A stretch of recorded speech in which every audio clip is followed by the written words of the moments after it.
Hello everyone, and welcome back to the NPC Dungeon. Today I have an episode planned that gets really to the heart of what a tabletop game like D&D really is. Often, we like to play them because they don't impose the same limitations that, say, a video game does. You can use your own imagination, your own creativity to make your own decisions. But unfortunately, for us DMs, that means planning, and a lot of it. Luckily, we don't have to make every single game, campaign, session, or plot arc, or whatever so open-ended or sandboxy. There are ways to make more linear campaigns, and I'll probably do some episodes on that in the future. But for now, I'm going to talk about those more open-ended adventures. I have 5 tips that I want to talk about today, as you can probably tell from the title of the video. I'm going to start with some of my more specific ones and then move on to some of the more crucial ones. My first point is all about NPCs, but before I get to that, I actually want to say that I'm talking about this today because I ran an arc of my current campaign that was more open-ended, more sandboxy, and there are certainly some areas that could have used some improvement. I've been doing a lot of thinking about this topic, and I thought making a video would not only help me, but also allow me to share some of what I learned with all of you. So this time, I really do mean let's learn something.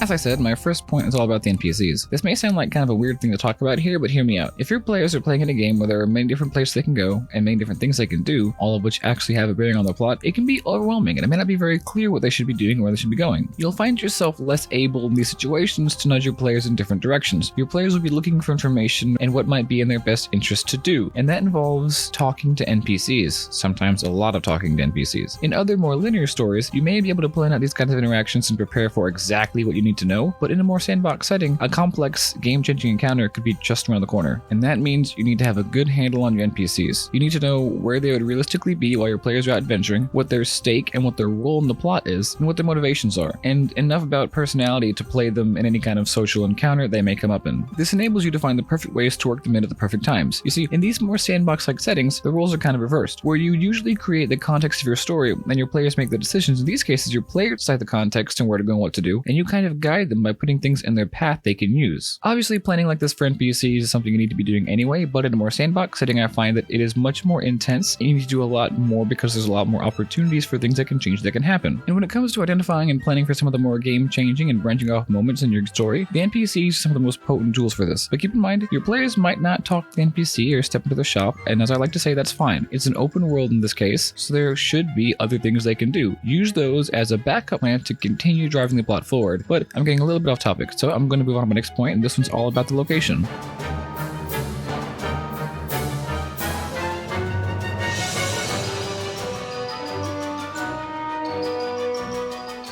I believe I said something like this before on this channel in my video on how I plan for interesting and engaging encounters. There will be a card showing up right about now and a link in the description. If you haven't seen the one, feel free to if you'd like to. But I use the location to help me plan my encounters. In other words, I use where the encounter is taking place to help me plan for it. There are so many reasons why I do this, but to name a few, it helps me decide what to put in the encounters based on the location. If they're in a forest, there'll be certain things that won't be there if you're, for example, in the ocean. It gives me direction as to what kinds of things will be in the setting to help me here, help my players move along, to guide them along. And it even tells me what kind of backup plans I should have in store if my players don't do this or that thing that I have planned for them. It gives me a lot to pull from, in other words. So it shouldn't be that hard to imagine that the location helps me plan for these more open-ended parts of my storytelling as well. One of the key things that, for me, separates a more linear campaign from a less linear campaign is the sheer number of locations that your players can go to. Just like with the NPCs, you need to have these places fleshed out and figured out long before your players get to them. Because even if you know your players well, or think you know exactly where they're going to go, they can and will always surprise you.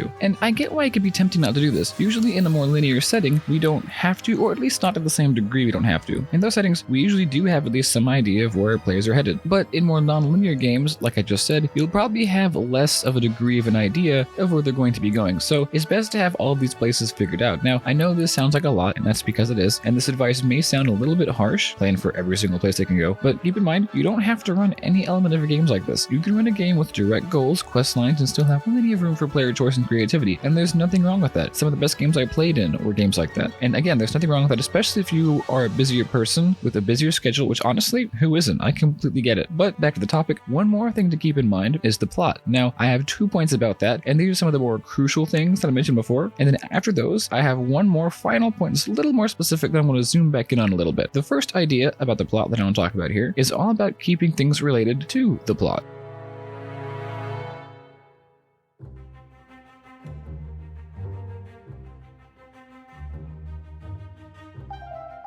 I mentioned a little bit about what I'm going to say here when I talked about NPCs, but I'm saying it again because it applies to pretty much everything, and it is know the stake or role or motivation of any particular element of the game that you put into the game. What does the temple have to do with the rebellion? What does the secret hidden magic dagger have to do with overthrowing the king? What does the king's brother have to do with the plot to overthrow the king? This is where everything that I've been saying today about guiding your players really comes into play. Knowing what these things are doing in the background helps you know and plan for what your players will encounter when they get to this place or that. But more than that, it'll give you the tools to gear it more toward the plot. It really is one of the secrets to having a reaction in mind before your players even know what they are going to do. And that's just one way that knowing how things are related to the overall plot keeps the game from being boring or just a little slow, which, as you may have guessed, is a real potential pitfall when running a more open-ended game. Another is that it helps you create consequences. If an NPC is up to no good and your players didn't confront them because they had more pressing concerns, which that will happen, you now have something else to keep in the back of your mind and that you could use to throw at them later on if the campaign does end up dragging any, or that you can work into an encounter that goes in an unexpected direction. I know that there's a lot to keep in mind, and as DMs, we have a lot to keep in mind anyway, but if you're running a more open-ended game, you need to be conscious and aware of how the game can and will and does constantly change and use that actually to your advantage. Like I just said, these kinds of plots produce all kinds of loose ends. Take advantage of those loose ends and use them later on when you need to. That may have sounded like a lot, but we're not done talking about the plot just yet. This next one's really fun actually, and it is planned for contingencies.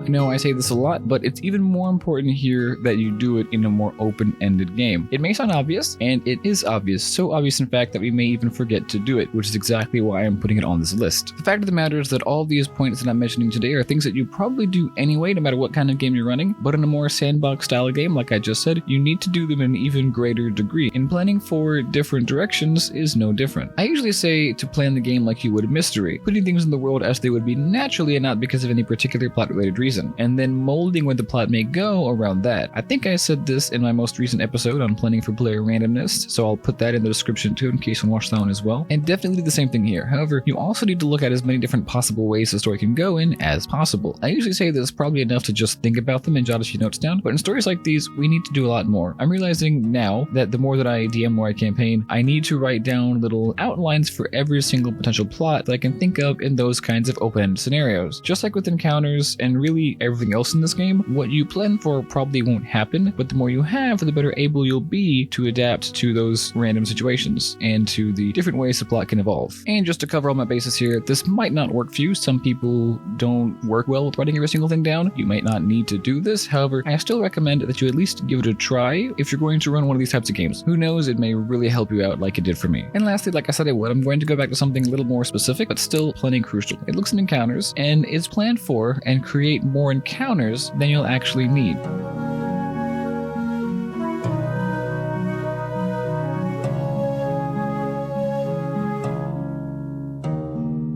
I know that knowing the plot and all the contingencies will help you out when the unexpected happens, but when all else fails, because all else will fail, it's useful to have some extra encounters up your sleeve in case your players go to an unexpected location, or just try to leave the current one entirely, or something like that. And not only that, but you also need to know an encounter pretty well and plan for it, even if it only has the most remote chance of moving the plot forward. Not every encounter will, but even if a particular encounter is next to certainly not happening, if it's going to move the plot forward, you need to know it very, very well. Again, in these kinds of games and these kinds of worlds, your players will do the unexpected, and knowing as much as you can, about as much as you can, really does go a long way. But I'm going to end it there. I still have a lot more that I can talk about regarding how you can run these kinds of games. I hope I did the topic justice, and thank you for watching. Next week, I'm going to revisit a topic that I talked about a while back and go over even more ways you can help the game run smoothly as a player. I'll put a link for the first video in the description if you're interested, and then I'll tell a story about a battle royale that I ran just about a year and a half ago from the point that I'm recording this, where I put all my players against each other and watched them fight. It was really quite spectacular, and I'm looking forward to telling it. So until next time, let's learn something.